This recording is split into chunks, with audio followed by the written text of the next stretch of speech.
Look, over there. What's that? It's fragments of silicon.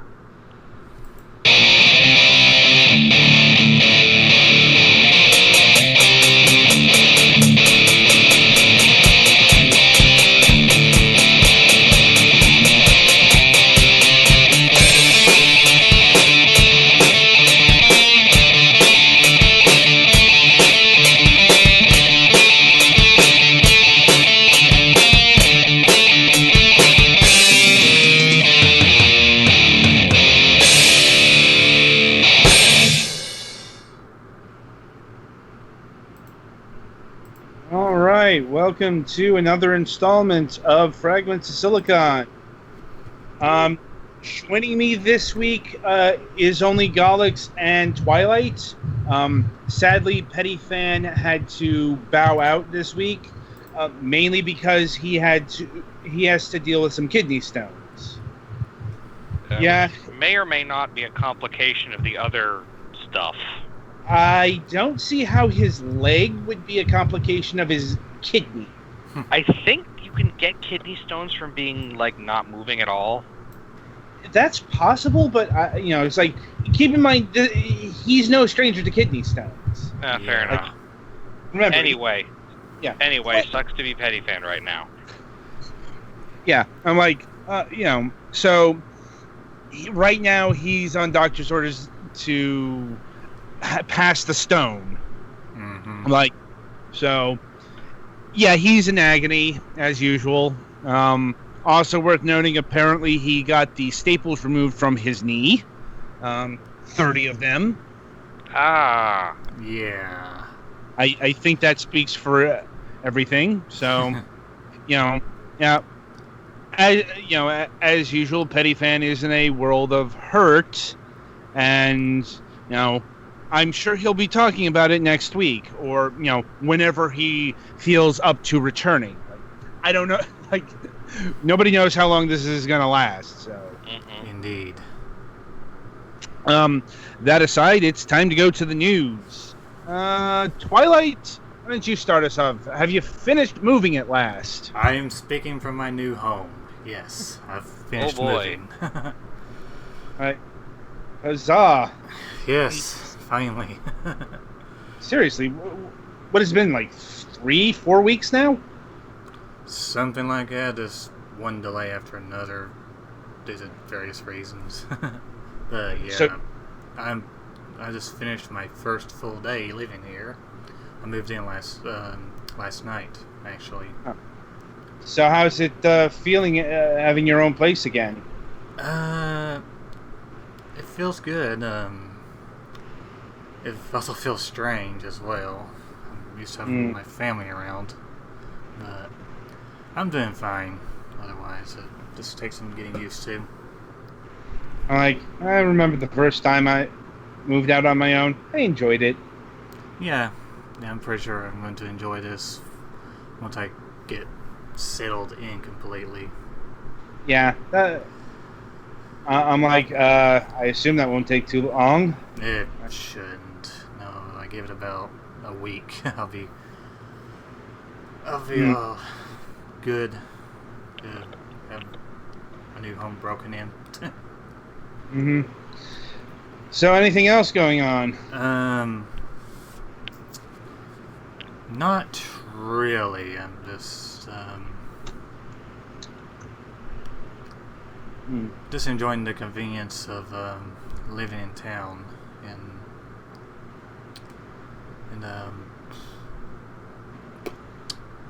not really much else in the way of notable news.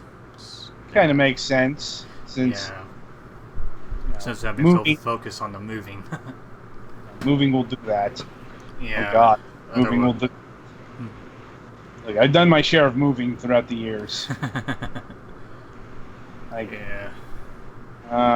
Anyway, if there's nothing else, Golix, you're up. So I had a dentist appointment today to get my filling replaced, so that was good.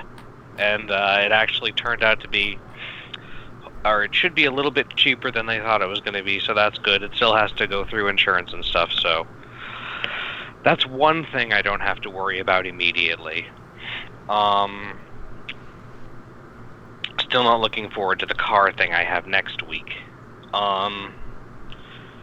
Video game wise, I've been plugging away at Bloodstained. Bloodstained Ritual of the Night. I'm almost done, I think. Although, I mean, this is a game that you can do multiple playthroughs of and stuff. And the DLC for the secret boss isn't even in the console versions yet, I think. But anyway. And I have also, today I started playing Luca Born from the Dream for review this week, and that is a pretty trippy looking game, and there's a minor issue with the controls where they may not have remapped the controls when they translated it from computer expected Xbox 360 controller to Switch Nintendo controller, but it's not that bad. Okay. So I will put in some more of that to see how it goes. Yeah. Anything else? I think that's about all I got today, aside from talking about the weather, which actually hasn't been that notable this week. All right, it's my turn then. Let's see. Good news, the replacement lamp has come in. A lot simpler than the old one, which is good and bad. It's good that it doesn't have that big glass cover, but it's kind of lacking an actual screw.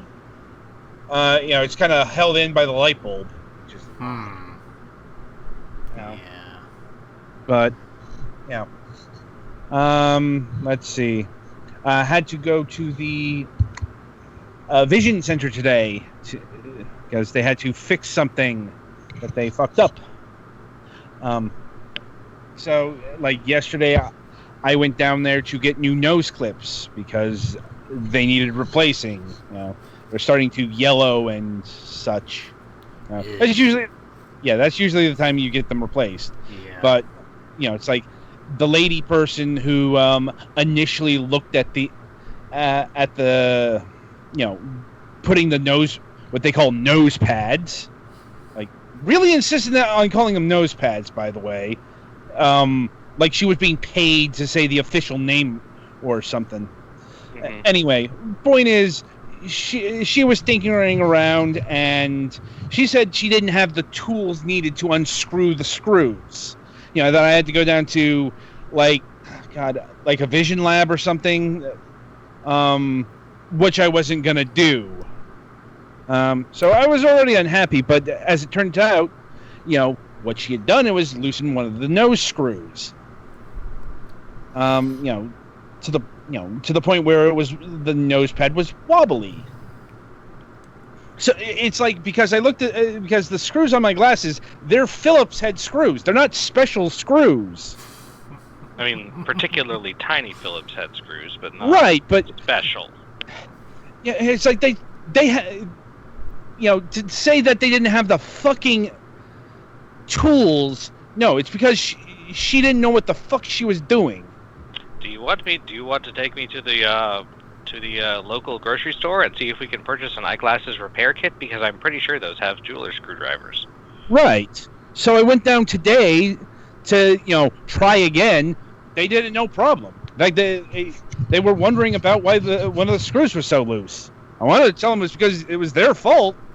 It's like the lady I saw yesterday, did that. But whatever. It got all sorted out. I just don't like putting this shit on myself because those screws are small and very easy to lose. I speak from experience on this. So it's just easier if they can do it as well as buying the nose guards. Anyway, so that's all fixed. There's the new nose pads are secure and they're clear and non-gunky. So,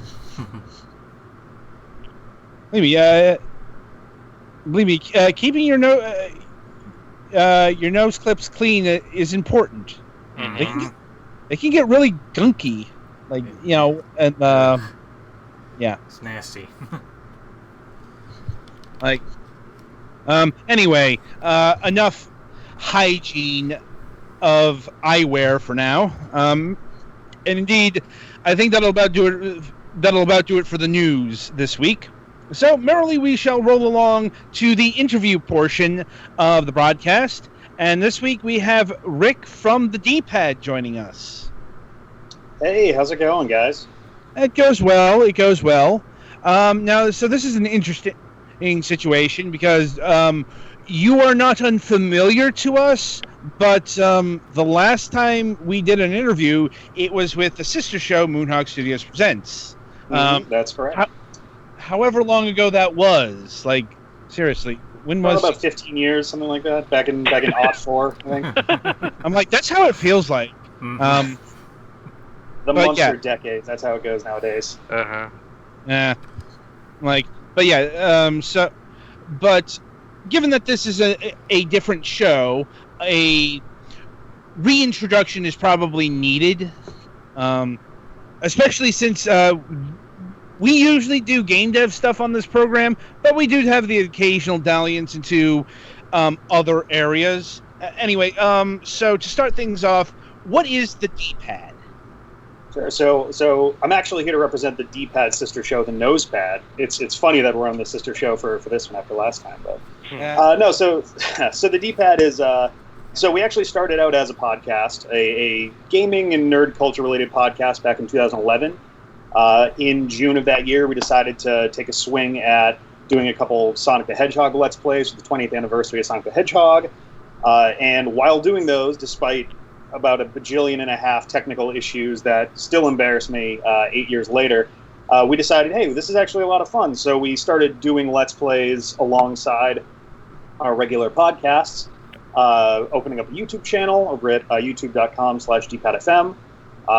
We got bit by the bug real hard to the point where we actually wound up ending our podcast on its 3rd anniversary and continuing the Let's Play and overall YouTube channel from there. We've produced about, I think we're just about coming up on 6,000 Let's Play videos. But we do a lot more than just that. We have actually started delving into like video essays recently. If anyone out there has seen the video, A Brief History of Michael Jackson's Sonic the Hedgehog 3, that is definitely far and away our channel's most popular video. It blew up about 8 months after we put it up, so it would have been, I guess, summer of 2017. And we have tried to expand out to different things from there. We've done some reviews. We've done, TV and movie related things. We have a new show, well, I guess new as of last year, but we're bringing it back, called Movie Nights at the Round Table, where we have kind of a roundtable discussion about movies in general. We've mostly done like the Marvel movies since those are kind of popular and like really in right now. But we've done a couple others as well, including the movie that brought me and my original 2 co-hosts, who are still a part of the channel now, together, called Something Remote. My number 2 guy, John, couldn't be here tonight. He was with us. He was with me for the last time that we were on the show, but he had plans, unfortunately, for tonight, so he couldn't make it. But he wanted to wave hello and say hey and all of that to you guys. I'm trying to think if I guess. The only other thing to really mention is that we also have done what I don't know if it's a common term, but we call them franchise plays. Sort of take the idea of a Let's Play and blow it up to the macro scale, take an entire series and play it one game at a time, sometimes more than one game at a time, to kind of get an idea of the entire the entire franchise and the entire brand and how it grew and changed over the decades. We've done it for The Legend of Zelda. We've done it for Mega Man. We're in the middle of doing it for Sonic and for Kirby and Kingdom Hearts and Resident Evil. So we've always got our hands pretty full when it comes to video game content on the channel. Now I have here in my notes that last time we talked, you were talking about not adding many new franchise plays and maybe cutting down.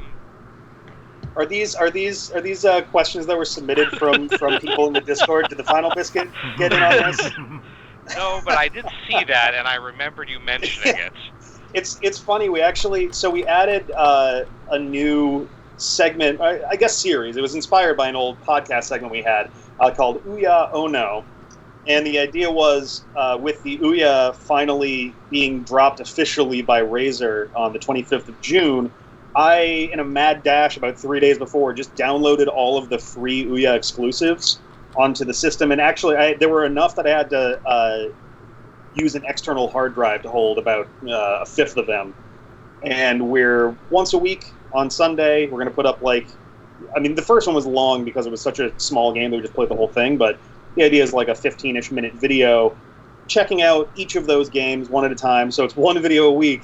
And naturally, when we did our Patreon hangout this past it was supposed to be Friday. We did it on Sunday. We got some comments immediately about we're adding more stuff again. It's like, it's one video, guys. It's one video a week. But yeah, no, we've always got our hands pretty full, and it's kind of my New Year's resolution, I guess, or the full year's resolution for 2019 to kind of streamline our setup and be able to kind of whittle that down a little better. Obviously, it's going to take a little time to really get that rhythm correct, but I think we've been slowly making progress on that. But yeah, if you go on our channel on an average day, there could be anywhere from 3 to 6. I guess on rare occasions there's more, but 3 to 6 different games will get a video on an average weekday. Well, you also started up. When we talked before, you had pretty much been done with Zelda, and you started up again doing all of the other Zelda games that aren't the main ones. And...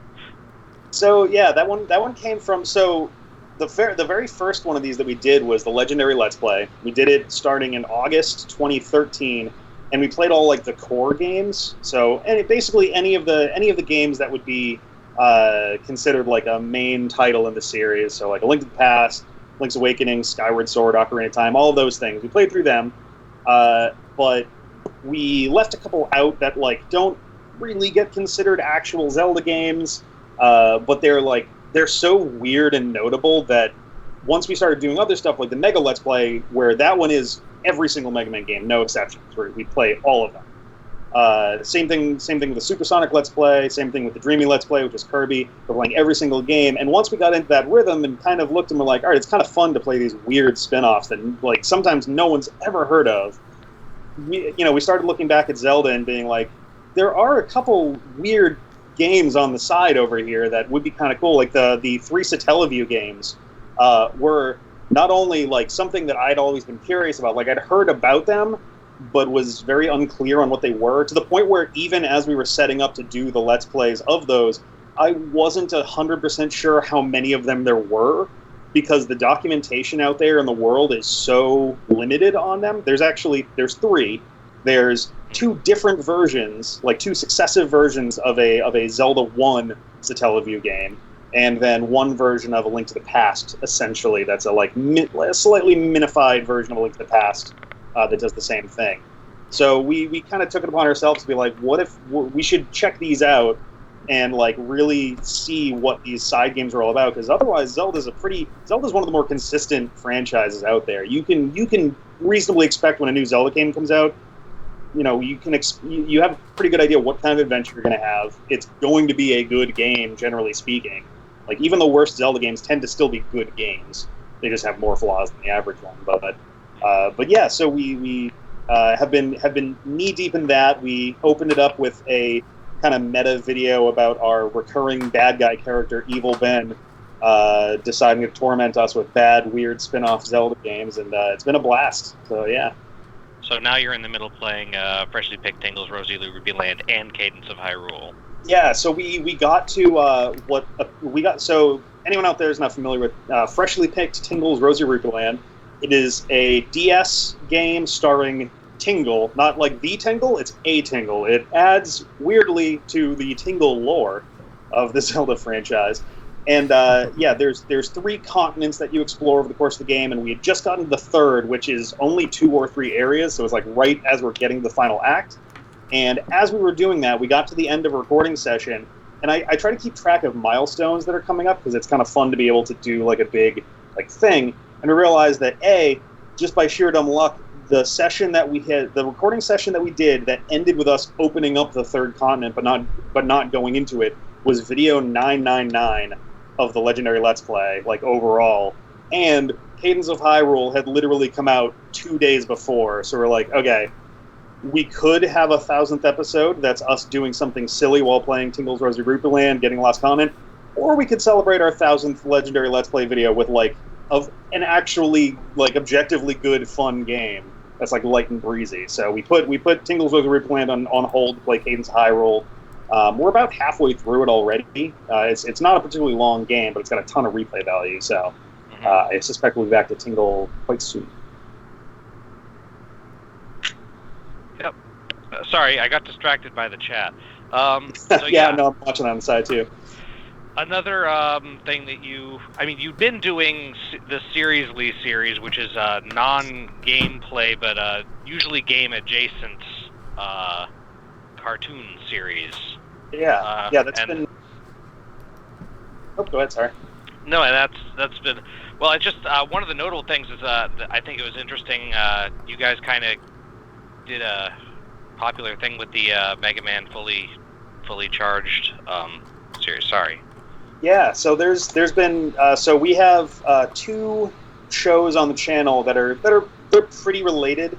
I guess 3 really at this point. But so we have Seriously, which is it was actually so the idea is to take an overall franchise and break it down into a couple distinct pieces and kind of look at it as a unit as you go. It wasn't originally meant to be like video games. It was meant to be media like TV and movies. So it actually, the start of that was I wanted to watch the James Bond movies, the 007 franchise.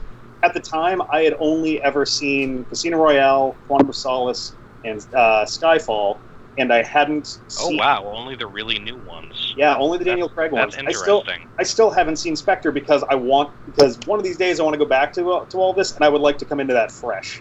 Also, I heard Spectre was a little hit or miss in places, so I wasn't like, chomping at the bit to get in on that. But basically, I'd seen my sum total of knowledge of James Bond was pop culture, and anytime my family would go to the beach around July 4th each year, Spike TV would usually do a James Bond marathon. So I would catch like a random 15 minutes of a random Bond movie here or there. Like, so I was a little familiar with Goldfinger and his like laser death table thing, and I was a little familiar with like Alec Trevelyan and like just the most basic stuff, and I really wanted to check out more of it, but I also wanted to explore the whole franchise. It's definitely a common motif, common theme on our channel is kind of exploring, the entirety of stuff and kind of going at it in unusual and different angles. But after a while we were doing the Mega Let's Play, we had been getting through a bunch of games, and we realized, okay, there's the Mega Man Ruby Spears cartoon. That'd be really fun to take a look at. So we did a review of the first season of that show, because somehow there are 2 seasons to that show.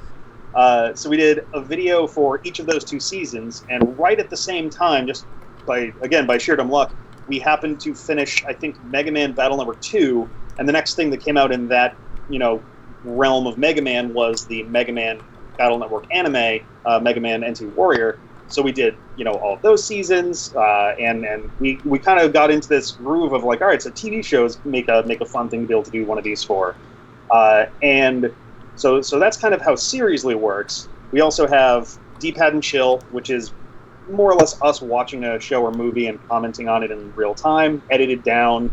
It's assuredly very copyright unfriendly. And we do not fight any of the content ID flags that come in because we have absolutely no leg to stand on there. So as long as the videos get to stay up, I'm fine with it. And we have Movie Nights at the Round Table, which is a more like group-oriented discussion, not scripted, where Seriously is. So those 3 are kind of related. But where things got really crazy this past year there was a brand new Mega Man TV show. It was a 3D animated TV show called Mega Man Fully Charged. It is put together by DHX Media, by Dentsu Entertainment.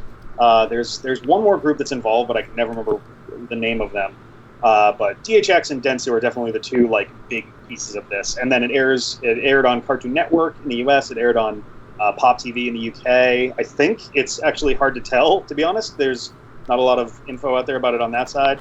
And on Family Charged in Canada. And we basically... the name of which is a coincidence, by the way. Yeah, that is like the craziest coincidence. It was like, oh, they were made for each other. It's perfect. And the show was made in Canada too, so like someone on the marketing side decided to have a little fun with that. But yeah, so like as we were getting it started, we were like, all right, we're gonna watch this Mega Man cartoon. We've been loosely following the news about it for about, I think at that point, a year and a half, give or take. We actually did a reaction video to the news breaking that there was going to be a show, and the idea of like, oh, here's a kid called Aki Light, but when trouble happens, he turns into Mega Man, and with his buddy Mega Mini, who lives in his helmet, and we're just like, oh no, what is this? It sounds like a superhero show, not a Mega Man show, and like there's a little buddy, and it's like all the details of it by description, we were just like, this is going to be rough. This is going to be a rough ride. So when the show came out, we were like, all right, let's try to be as level-headed as we can. Let's take this as objectively as we can. Let's like have some fun with this. We'll watch the show. The first 10 episodes all got released on the same day on the Cartoon Network app. We're gonna watch them and have some fun with it. So we watch them, and for the first couple episodes, and you can find them on our channel, we're just kind of like, oh man, all right, so this is kind of neat. That's all right. That's kind of cool. All right, that's not so good. Oh, that's kind of chunky. The animation's a little stiff there. Everyone's eyes look weird. Oh, okay, that's kind of fun. So it was like this mix of like really good, pretty bad, and like, but they made it work enough that after the 10 episodes, we're like, all right, you know what? I would watch more of that. I'd be willing to keep an eye out for when the next episodes drop to do a couple more of these. So we did a Seriously episode covering those first 10 episodes because they were kind of marketed as being one big block together. And then we watched the remainder of the season, which was 52 11-minute episodes in total. And we did a D-pad and chill for each and every one of those. And by the end of this, we had come to discover that, one, our videos, our D-pad and chills for those were almost universally getting five figures in terms of, not money, but like views. Like they get tens of thousands of views a piece, which is bonkers view counts for any of our stuff. The only videos we've ever made outside of that had gotten like major view counts were the Michael Jackson video. We did a video about Patreon's changes in like 2016 that thankfully got recalled because there were like 3 or 4 other videos, and the collection of all of those really helped to like get them to wake up. We did a D-pad and chill on the first episode of the new DuckTales, and like a couple random episode 1s from various series that we did. But generally speaking, our videos get like a couple hundred views. So all of a sudden, these things are getting tens of thousands of views every single week.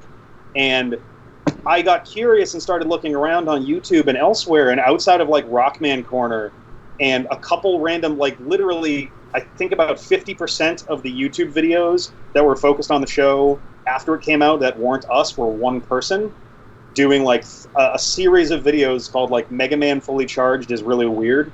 Or it's called like something like that. I need to go back and actually check it out. But we were basically the only people covering it at all, which was shocking to me because you would think that Mega Man getting its first cartoon not set in like Battle Network. Actually, even with that, it's the first Mega Man cartoon in over a decade.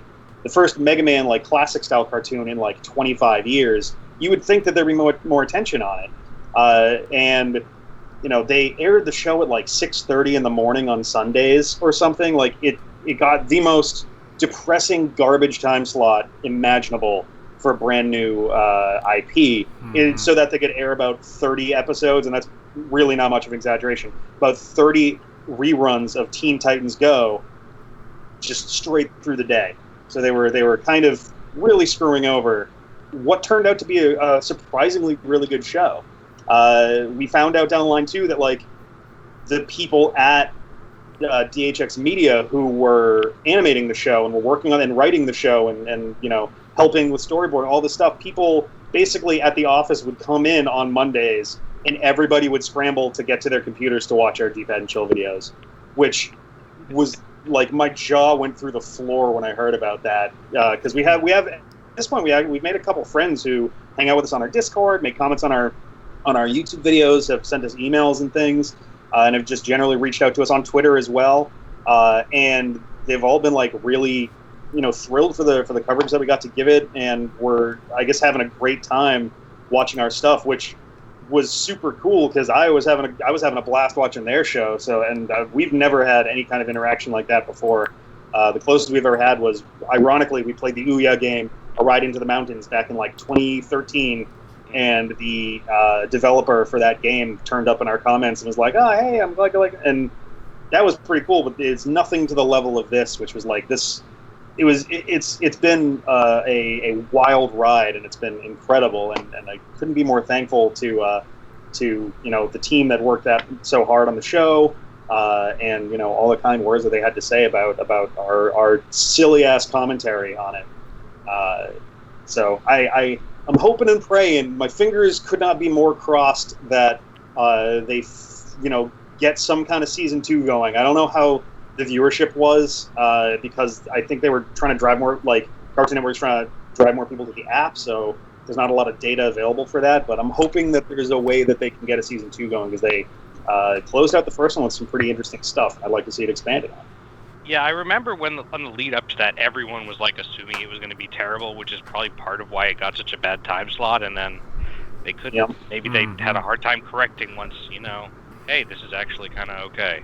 Yeah, they randomly shoved it into like different slots too. Like they started originally by doing 2 episodes back to back, so a full half-hour block, and then they went on a couple months hiatus, and then they came back with like 4 episodes, but they did it Monday, Tuesday, Wednesday, Thursday at noon in the middle of the day, and then they went back to doing like 1 a weekend, and like they were all over the schedule. It was impossible to keep track of when new episodes were coming.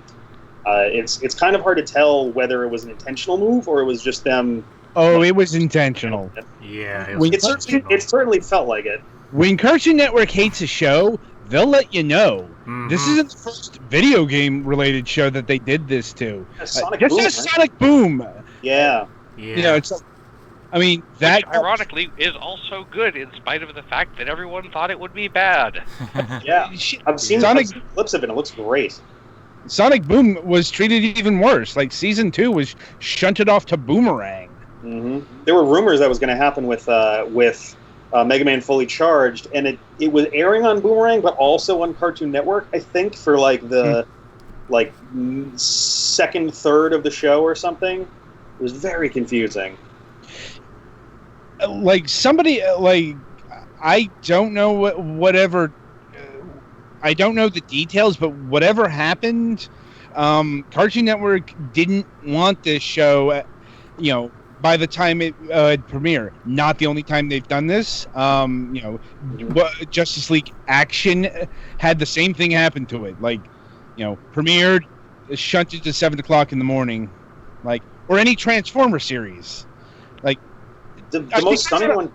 Yeah, I could go on all day about the series that Cartoon Network has mistreated over the years, but we do have other things to talk about. The most staggering one, honestly, is they sat on the last 5 episodes of Steven Universe for about a full year without airing them. That is shocking to me. From what less shocking because I know the format. They like to do the Steven bombs. So, it's more the time than the fact that they sat on 5 episodes, because that was clearly another Steven bomb. But yeah, Cartoon Network can be deeply infuriating at points. Not just them either. Adult Swim, they have their moments too. Mm-hmm. Mm-hmm. But anyway, Galix? Well, we have a question to be passed on from the chat. From someone who, you might have heard of. With all the consistent content you produce, the workload on the editing side must be intense, and you are pretty much the sole editor/producer. How do you manage to, keep the drive to get the stuff done? Is it artistically satisfying, or is it like meditation to actually do the editing and producing? How do you... And yeah, this is the workload for this must be nuts with only one person on the back end. I mean, we have a mix of people in the back end, and we don't do nearly as much output as you do, and it's rough for us even sometimes. It's definitely so. Let's see. I should break this one down into its parts. So I guess, how do you manage to keep the drive to get stuff done? It comes in waves. Honestly, there are some days where editing is so easy. I just sit.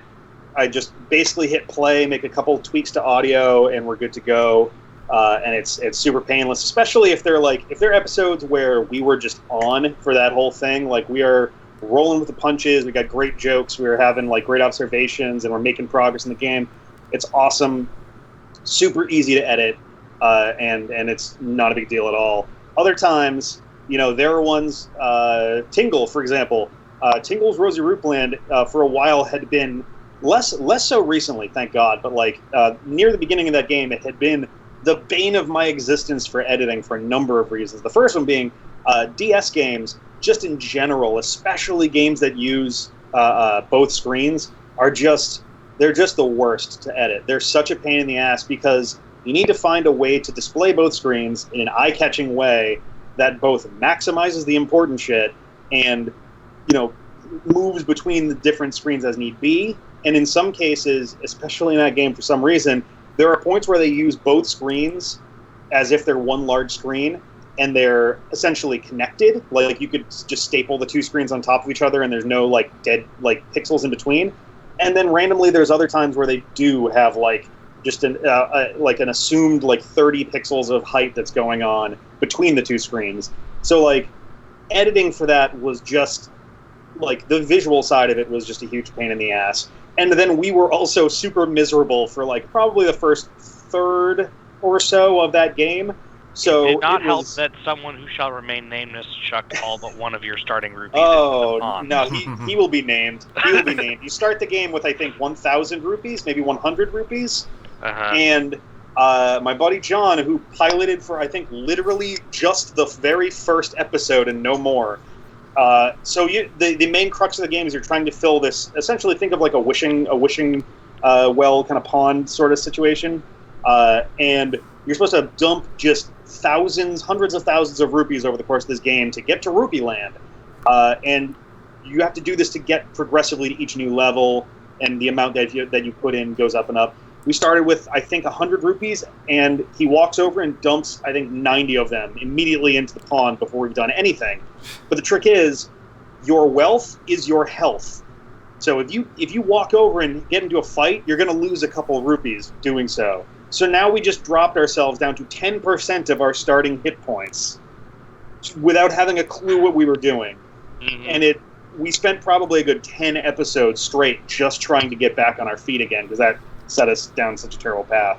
But yeah, basically sometimes if we're not having fun with the game, which happens, we try not to cut stuff out terribly much because we want to give kind of a full experience to it. It's not so. A lot of folks will do trimmed down episodes, or they'll do best of kind of things instead of in lieu of the full experience. I'm gonna say this, but it's not. I don't mean it to sound as harsh as it does, and I'll try to fix the statement. But to me, as someone who has been all of us have been playing games for decades at this point, me, you guys, everybody. It almost feels to me as a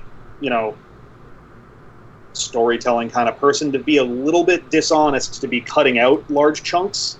I want to be able to give everyone kind of the full experience of what we're going through. Dishonest isn't really the best word for it. It just by taking stuff out, it feels like you kind of putting makeup on it overall, yeah. And being but it's there's not this much dead time, and there's not this much time we're making fun of this character's face, and et cetera, et cetera.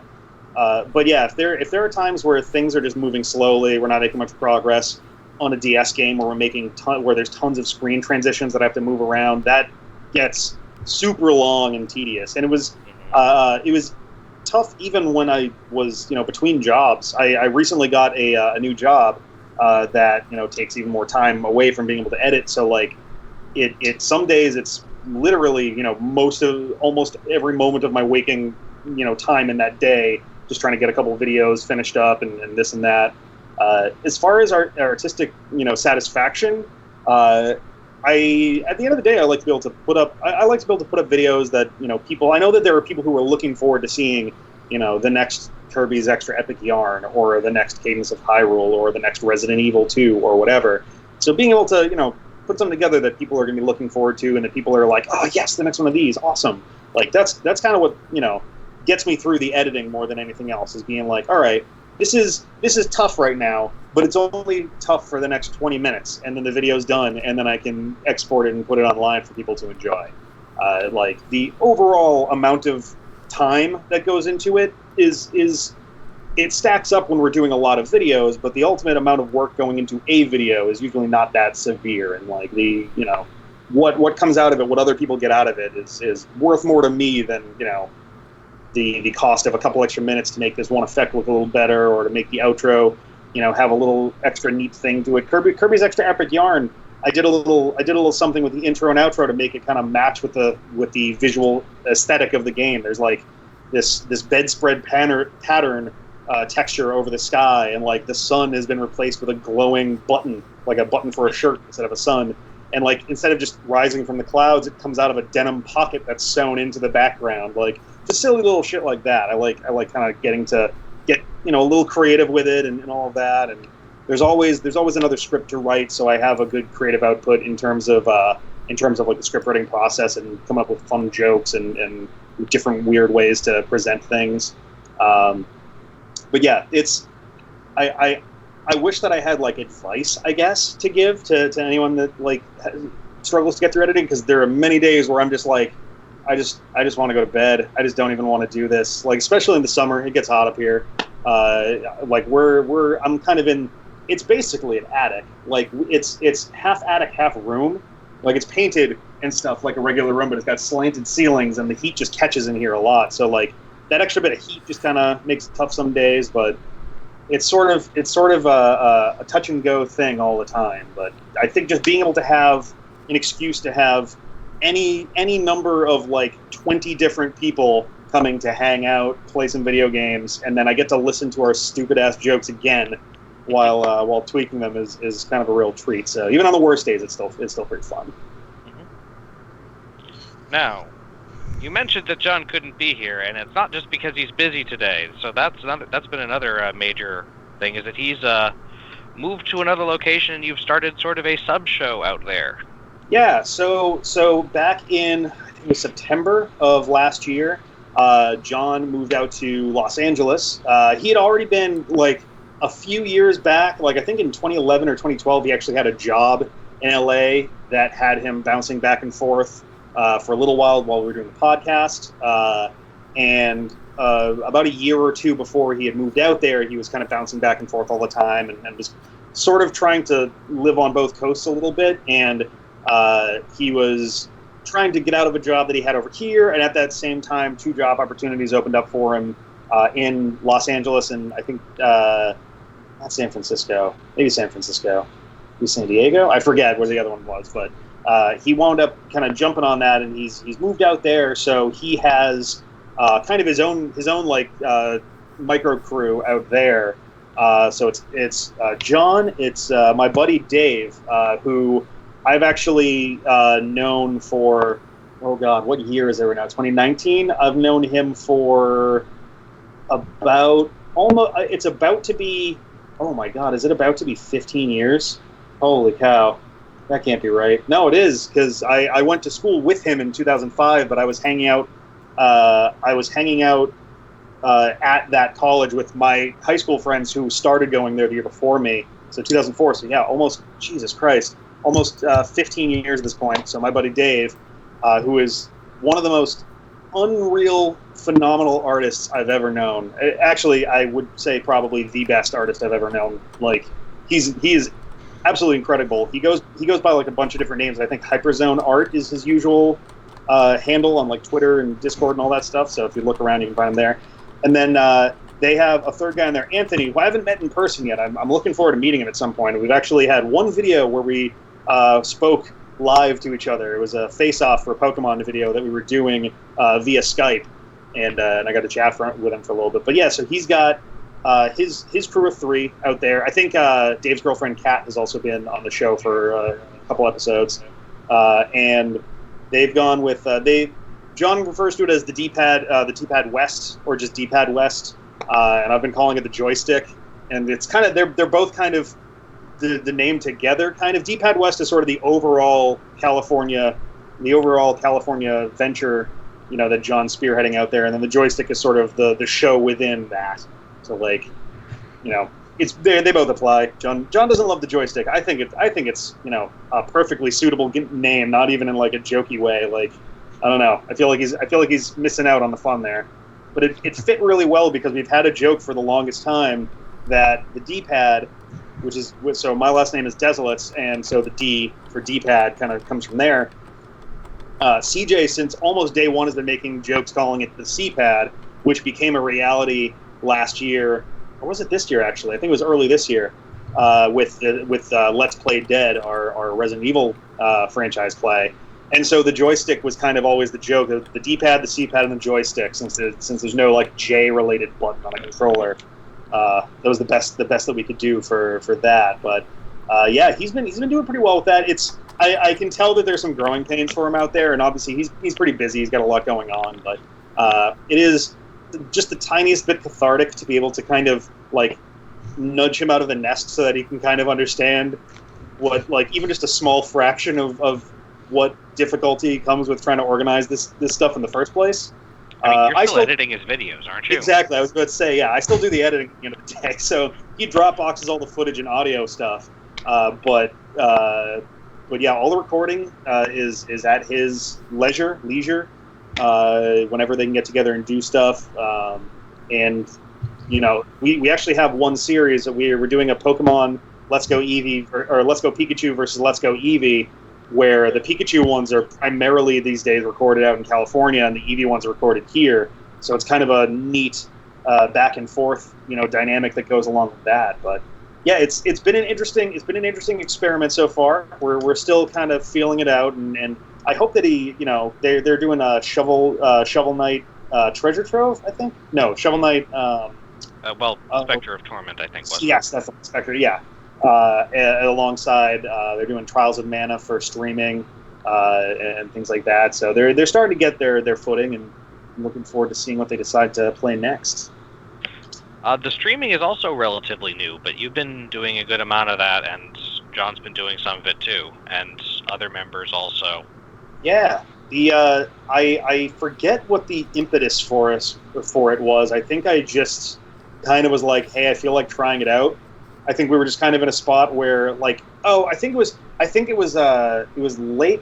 It was sometime last year during a point where, like, all of our series were not stagnating, but like we just hadn't had any new games for a while, and I just had the itch. Like, I just want to play something new, and I cannot justify adding another Let's Play to the pile that at that point was even bigger than it is now. So I decided, all right, I'm going to try streaming, and I kind of fell into a schedule of doing like Tuesday and Thursday streams. Usually there's a large project thing on Tuesdays, which was, I think, Dragon Quest XI and is now Persona 3. And then on Thursdays we've been kind of rotating 2 or 3 games in and out. We've done Donut County, we're doing Hollow Knight and Dark Souls. We did Shantae, Half Genie Hero. We did Undertale. I think I'm missing one. But yeah, we've done a lot of like smaller kind of stuff there. And so I do those. John's been doing some streams as well. He did Final Fantasy VI, and now he's doing Trials of Mana. Jeff, who's hanging out in the chat, has been doing RimWorld for a while. I think the one that he just did this past weekend, the weekend before, was his 16th stream of RimWorld.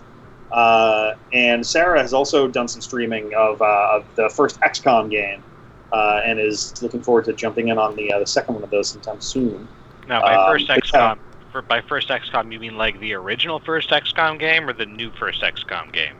The new first XCOM game, not the like old like I think Super Nintendo era ones, or maybe PC. I think they were PC, but it was around that time. Yeah, like DOS level PC or something like that. But she's doing. It was Enemy Unknown. No, Enemy Within.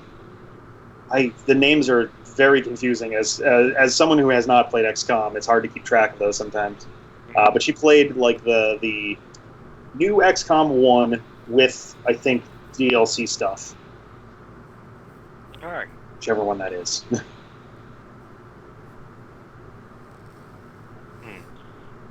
So yeah. I don't think I have any other major questions. So do you have anything else you'd like to say? Check out the D-pad. I don't know. Yeah.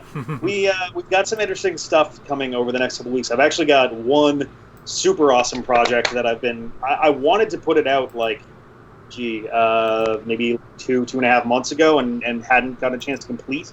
But I've got like new motivation to kind of get it done in the next like week or two, and I'm looking forward to getting that out there.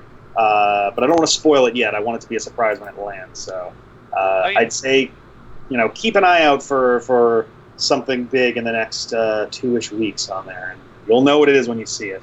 Oh yeah, how about that Robot Rumble thing? Yeah, John and I actually recorded a fourth one of those, and I just hadn't had time to finish editing it yet. And I know that he's going to be back around near the end of this month. I think we're going to try to get at least one, maybe two more of those recorded while he's in town. But I'm thinking that I will probably have a Robot Rumble 4 will probably be out not this weekend, but the following. If I had to place a bet. And that was, sorry, I should have mentioned the specific. This is a tournament bracket thing of like all of the different Mega Man robots sorted into brackets by what kind of powers they have. Yep. And then you and John were like just talking through it, trying to decide which robot should win between the two of them. And there's something crazy like 160 robot masters or something. I forget the exact number. I've got it written down somewhere, but yeah, it's a ludicrous enough like scope of combatants that we had to break it up into 8 different like brackets just to make it bite-sizable at all. Like one of our videos was like an hour and a half long. Another one I think was like 3 hours long, and that's just to get through like 20 of these guys and whittle them down to the last 2. So right. I think we made the right choice by breaking it up into parts. So we're gonna have 8 separate division videos, and then one final video where we bring the 2 finalists of each division together, and then bring those final 8 into one battle. So we're about to hit the halfway point. We've recorded up to the halfway point. We're looking forward to getting that going then. Well then, it was great to have another go through of what you've been working on, and some updates for people who had heard some of the introduction stuff before. But I think now we're probably going to move on to the topic of discussion, which you are free to stay for if you want, or you can leave if you want. Cool. Yeah, no, I'll hang out. All right. Twilight, play us to the next segment.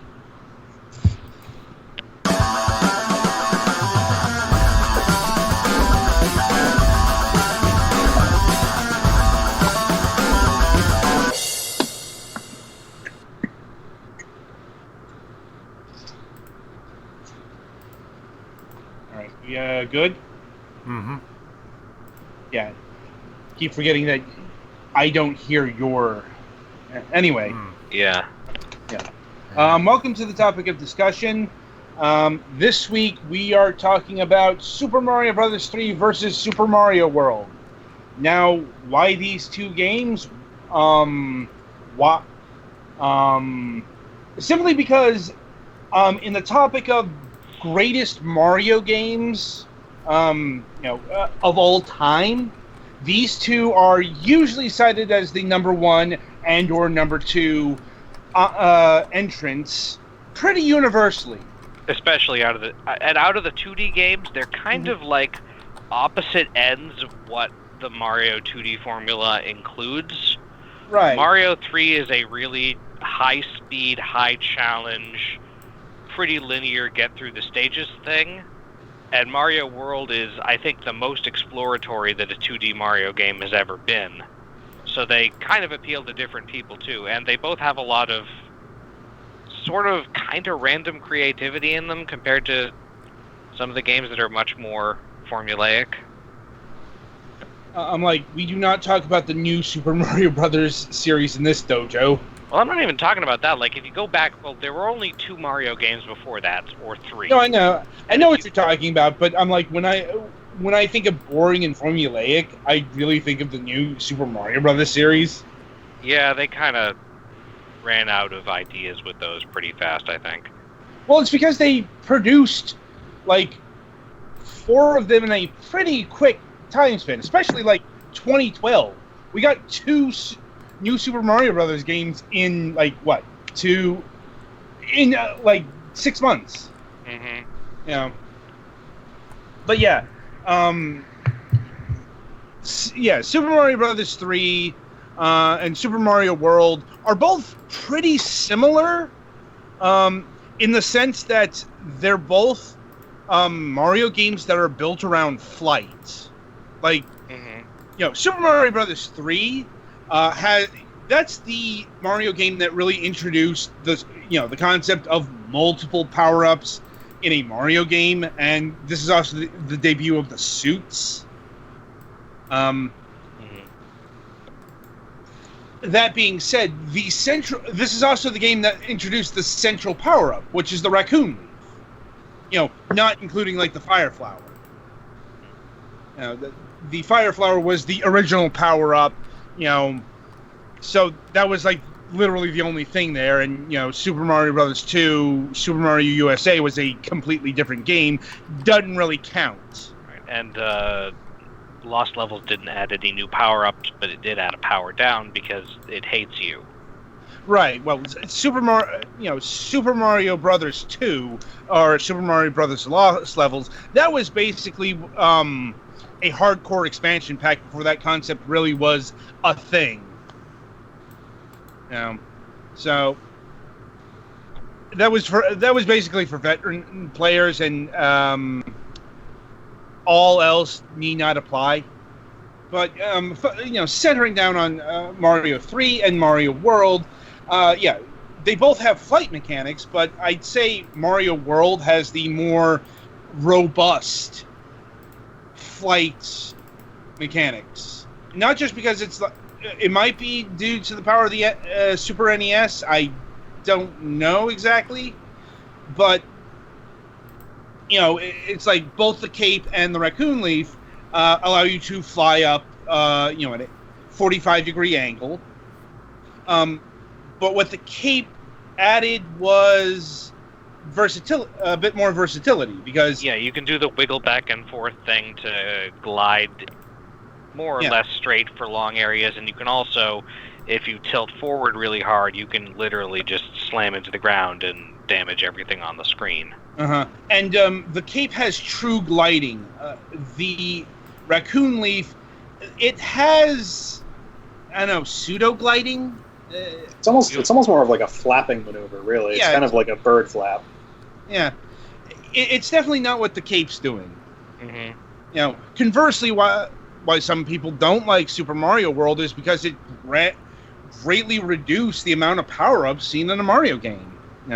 Yeah, which is mostly because Mario 3 had a buttload of weird power-ups that you pretty much see like once or twice in the whole game, but a lot of them were really cool, like the Hammer Brothers suit is entirely optional, but is really cool. You want to hang on to that one for as long as you possibly can once you get it, too. Yeah. Well, as we were broaching this topic, the Hammer Brothers suit was always my favorite suit because you could kill anything. Like even enemies that were otherwise invincible went down to the Hammer Brothers hammer. Like a lot of fortress enemies went down to the hammer.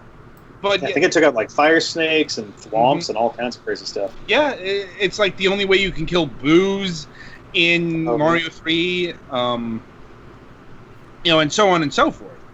But the other power-ups, the frog suit, the first situational power-up in the the frog suit is absolutely terrible in non-water stages, and even in water stages it can be tricky because it completely changes how you move.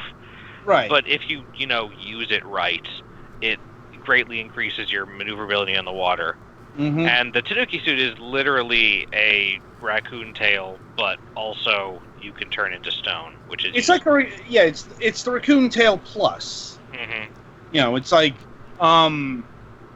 Mario 3 introduced the concept of an overworld map, which Super Mario World had, and they had different takes on it. Actually, yeah, that's a good point, because Super Mario World has a lot of exploration inside levels. Right. But Mario 3 actually had, like, stuff on the overworld where you got random items that you could carry with you for as long as you wanted, and pretty much, and a lot of those items were things like there would be random Hammer Brothers walking around on the world map, and there was one that put them to sleep. And there's a hammer that lets you break a rock that's on the path, which I believe I never really used that much because I was bad at that game. But you could do some interesting things by breaking certain rocks. There's actually a spot in, I want to say, the third world, whichever one is the one that's got that's mostly water. There's like bridges that go up and down, but if you time it right, because the bridges go up or down based on how many levels you've beaten. Like, it's this weird, like, every level or two it switches whether they're up or down. But you can actually take a boat that's just there on the map, and you can take it through bridges that are up, like drawbridges that are raised, and go way to the right to an entire chunk of the map that you would never see if you didn't take the boat out there. And they even have a thing that's blocked off by a rock that if you have a hammer you can break through, and you just get like a toad house with like a P-wing or a Jugum's cloud or something. Like, I think there's like 4 toad houses on that island, and there's like one you can't get to or something. Yeah. It's ludicrous. Mm-hmm. Yeah. And there were secret tricks you could do on the world maps. You know, every level had the white mushroom house stage. You know. Oh yeah. And like, how about that treasure boat that only appears, like, what was it, if your score ends in 7 when you like beat a level or something? I'm like, okay, the treasure ship was actually fairly complicated to get, but I could, it's like, thanks to the Nintendo Power, I knew how to do it. It's okay. Your score and and your coin amounts had to, it's like the second digits had to be the same as the coin, and it had to be a palindrome. So you had to have my God. You had to have 77 coins, for example, and you had to have something or other 70 points. And you could only do it on select worlds. You could only do it on World 1, World 3, World 5, and World 6. Any world that had regular Hammer Brothers. And you have to finish the stage with a coin total ending in a multiple of 11. The 10th digit of your score must be the same number as that multiple of 11. And and then you have to end the timer. Every second left on the timer when you end the stage gives you 50 points. So that messes it up if you don't end the number of seconds left. It's like I could do it, sort of, because it kind of relies on what second you land on. Getting the treasure ships is not easy, but it's it's doable. Like, there's that. There's the L mark. What's the word for the spade? Spade was what the. For the matching game, right? Yeah. But the normal spades are a slot machine, but the L mark, was it L mark or S? I think it was an N. I think it was an N spade. Yeah, there's a special one that has a memory game. I have no idea why it was N. That does not make sense to me still. Yeah. Got to be like a word in Japanese for that, for like a match game. Must start with an N or something. Yeah. And conversely, Super Mario World's overworld is a lot more static. But still important in conveying certain informations. Like, Super Mario World's big innovation in terms of level design was multiple exits. It's like yellow was for one exit, red is for multiple exits, 2 or more. Like, I think there were a few that had like 3 exits. Or I think in the Forest of Illusion there were a couple like 3 exit levels, and those were bonkers. You had to. There were levels that the exit you got depended on the time that you had left when you entered certain pipes. It was That's actually on Chocolate Island, I think. Yeah. Oh, that might be right. The Forest of Illusion has a couple of stages where the regular exit doesn't actually open a new level. Yeah, you need the secret exit to actually get through. Yeah. But the Forest stuff like that shows the interplay between the overworld and the actual stages, though. Now, and speaking of the actual stages, Super Mario World's favored longer stages, not just more exploratory stages, because you go back and play Super Mario Bros. 3, and I think you'll marvel at how short most of the stages are. Yeah, if you're good at the game. If you're bad at the game, it'll take a long time. Probably one of the most infamous on a lot of things, but one of the most infamous early YouTube videos that I'm sure basically anybody who's picked up a game controller at this point has seen was the original tool-assisted speed run of Mario 3 done in I think like 11 minutes and change, and they really don't break the game, that much. It's pretty standard stuff, just done very, very well. And you can get through that game in an incredibly short amount of time if you even have just like a passing knowledge of how to play a Mario game. I mean, getting the 2 flutes helps. Oh yeah. Well, yeah. Skip 7 worlds right away. Yeah, thank you, the wizard. Yeah. It's so bad. Yes, it was. So it's interesting, actually. You mentioned at the start of this the flight mechanics, and I think actually they form a really good analogy for the mentality behind both of those games. Where you've got Sonic 3, Super Mario Brothers 3, where the flight is pretty limited. It's mostly just you go up for a while, and then your timer runs out after about 3 to 5 seconds, somewhere in there, and then you drift down. But there's not a lot of, there's not much you can do about it. If you run out of time, you run out of time. But that's also because Mario 3, the levels are, I think, universally have a single exit. There might be like 2 that have some kind of an alternate, way to exit the level, but they all go to the same place. You just beat the level, the block goes away, and you can pick your direction. So it's kind of it's a very linear level layout, and so the raccoon tail is kind of a more linear. You don't really explore much. You just kind of get to get some extra coins in the clouds. Whereas in Mario World, you have the cape, which is much more, like you said, versatile. You can turn it around. You can use it as a weapon. You can use it to glide across entire levels or find pipes you wouldn't have access to otherwise, to find alternate exits, or get up to an area where there's a key to use for keyhole.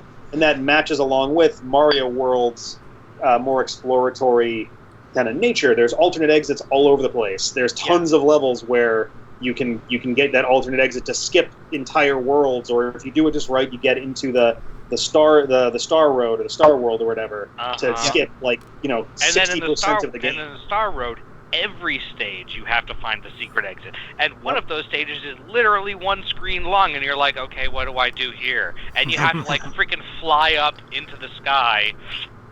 You have to steal a cloud from a Lakitu, I think. Yeah. Now, there is one major element of Super Mario World we haven't really talked about yet against Super Mario 3, and that's Yoshi. That's actually another thing. You might not have as many power-ups, but Yoshi is a very significant change to the way you play. Yep. Yeah, I mean, Yoshi... Not to mention shells. Yeah, shells... Well... It's interesting that Super Mario World kind of based its enemies around Koopas. More so than any other Mario Brothers game I can think of. Yeah, this is the first Mario game, I think, that, well, not counting Doki Doki Panic version, that doesn't have Goombas until, pretty late in the game, and then when it does have Goombas, they don't work the same, and in fact have since been retconned to actually be a subspecies called Galoombas. Right. Because they're stomp on them and then they flip over and you can kick them around instead of just squash. Yeah. They really wanted to expand on the Mario 3 was the first game. Well, so Mario 3 took some inspiration from 2 for being able to pick up Koopa shells, whereas in 2 you could pick up basically anything. But I think in 3 you could only pick up Koopa shells, as compared to Mario World, where you can pick up Koopa shells, you can pick up ice blocks, you can pick up the Galoombas, you can pick up tons of stuff. Right. There were a few block types you could pick up in 3, I think, but not much, and I don't think you could pick up Fuzzy Beetle shells. I think ice blocks were actually a Mario 3 one, now that I think about it, yeah. Yeah. Well, there were the shiny bricks in 3, and then there were, actual purple blocks in... Right. World. Yeah.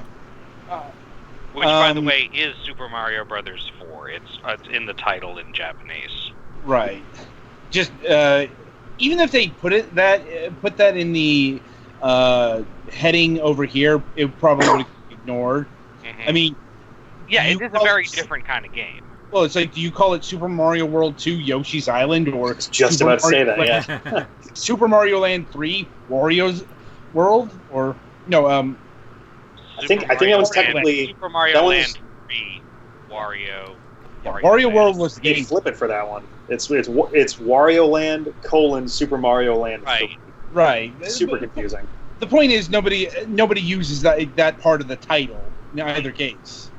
Partially because those two games launched sub-series. That's true, yeah.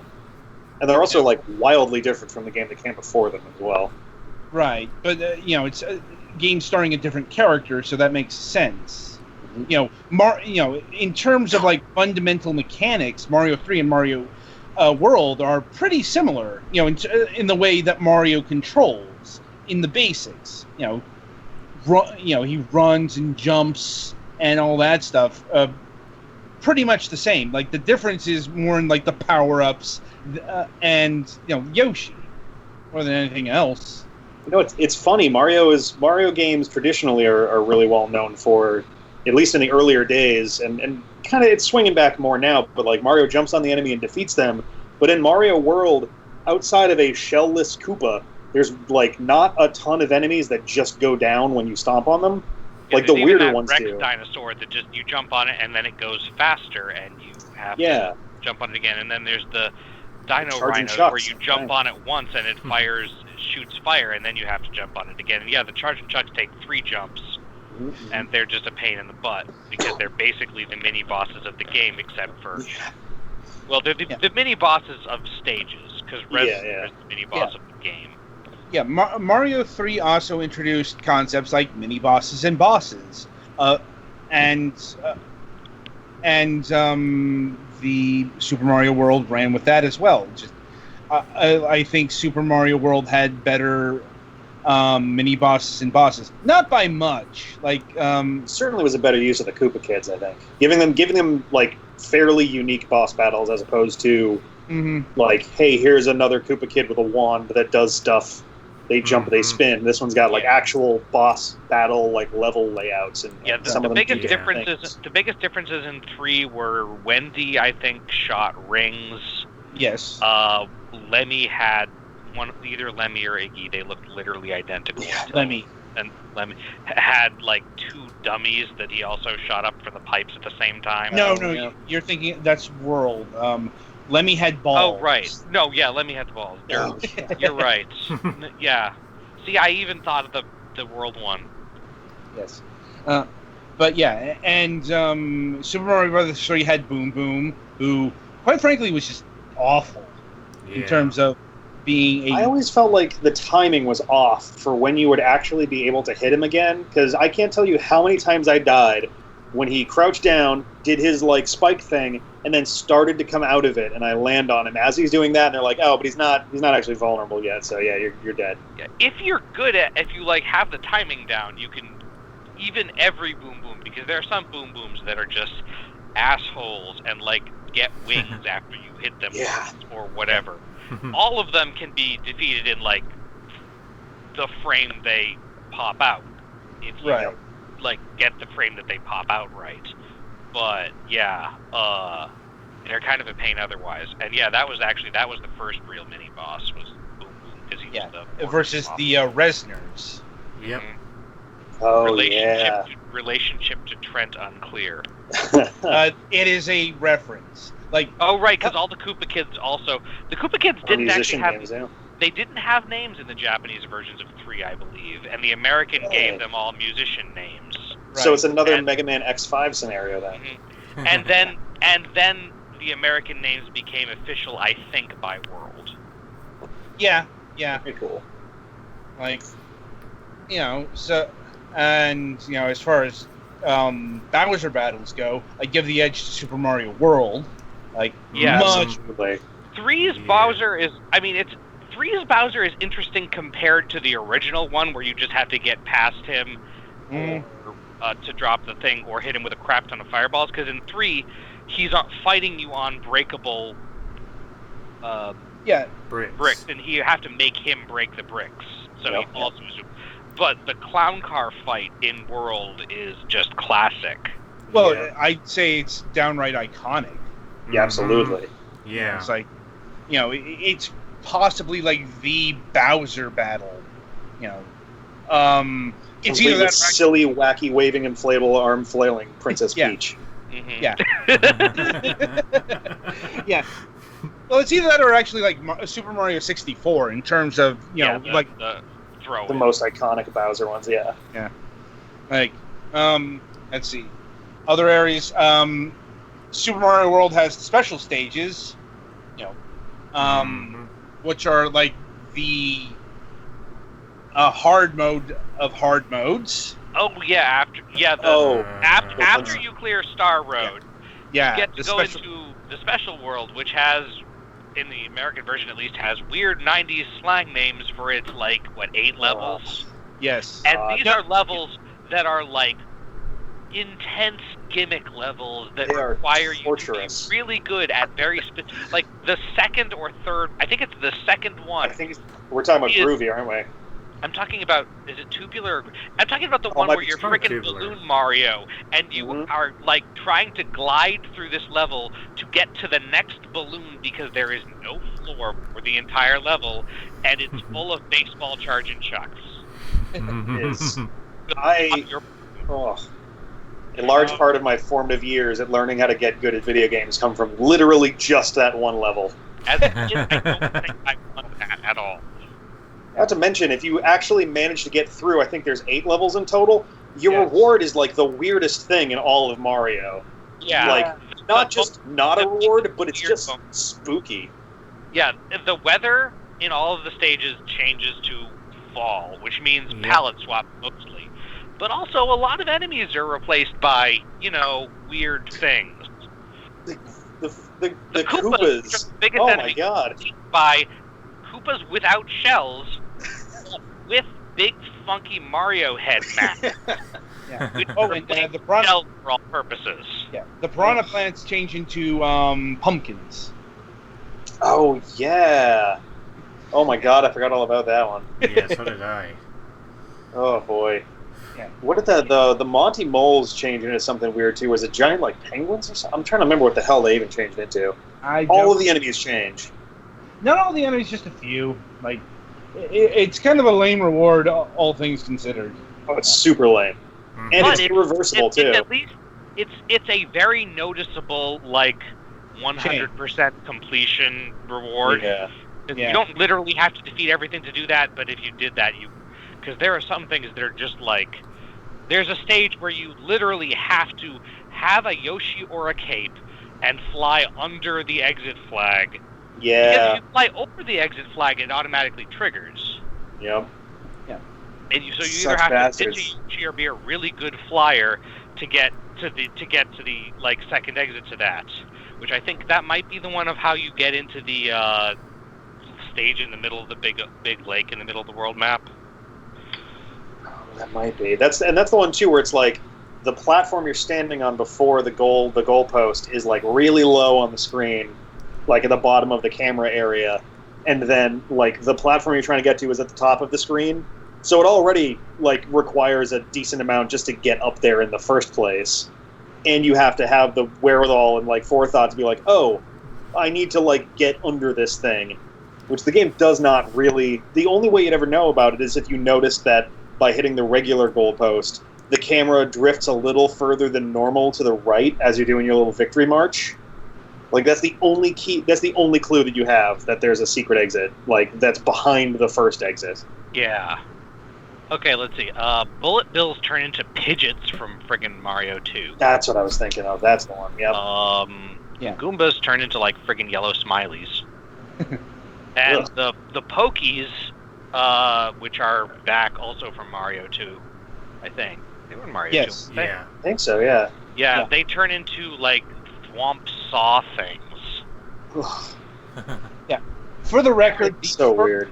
For the record, the first Doki Doki Panic enemy to show up in a proper Mario game was bombs in Super Mario Brothers 3. Uh-huh. Oh, right, that was a thing, wasn't it? Yes. Ninja is also in World. Yes, they are. Oh, yeah. In Bowser's In Castle, Bowser's- being super invisible in the dark hallways so that you can just run into them. Mm-hmm. Such a mean trick. The last level of the game, they introduce a new enemy just to screw with you. Well, Yeah.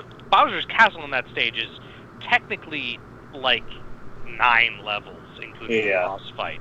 Because there are you just only have to do 2 or 3 one of them? 3 or 1. Oh, yeah. There's- Once you go through the back door, yeah. There's the first set of 4 doors, there's a second set of 4 doors, and then there's a short last bit. And if you go in the back door, because there's a back door that you can go in, which you can get to really early in the game, actually. Yeah. I think that's the one you get to from Star Road, right? Yeah. I mean, you have to be like secret Bowser's Fortress ghost house or something. Yeah. But yeah, if you go in the back door, you pretty much go to right before the final boss fight with just a short platforming thing, which is where the ninjas are, I believe. Yeah. And back over to Mario 3, had a much better 2-player mode. Or included Mario Brothers, the old arcade game. Yeah. It Trojan horsed in Mario Brothers. Mind you, that is something that was adjusted for the Game Boy Advance, but we'll talk about the GBA ports in a little bit here. But yeah, Mario 3, you could have a competition, and if you had siblings, much punching ensued. Whereas in Super Mario World, it's pretty much limited to, can I have some of your lives? I ran out of lives. No. Mm-hmm. And sadly, in both cases, Luigi was still, Mario 2, at least in the original versions. That was something that was changed up for the Game Boy Advance in both cases. Luigi controls Luigi. In the GBA ports. Now, I suppose the question here is, did anyone else here play the GBA versions of Mario World and Mario 3? I remember playing Mario World a little bit and being slightly frustrated because of the less buttons. Right. Because Mario World did take advantage of, the fact that, we got 6 buttons here. Oh, yeah. It was. I mean, it was partially a showcase for the original intended purpose of the shoulder buttons, which is being able to scroll the camera left and right on a 2D game. Yeah. That being said, Super Mario Advance 2 Super Mario World was the less changed of the two. Also, they fucking ruined these games because they put Mario 3 had the freaking e-reader stuff, didn't it? Yes, it did. Oh, yeah, that's right.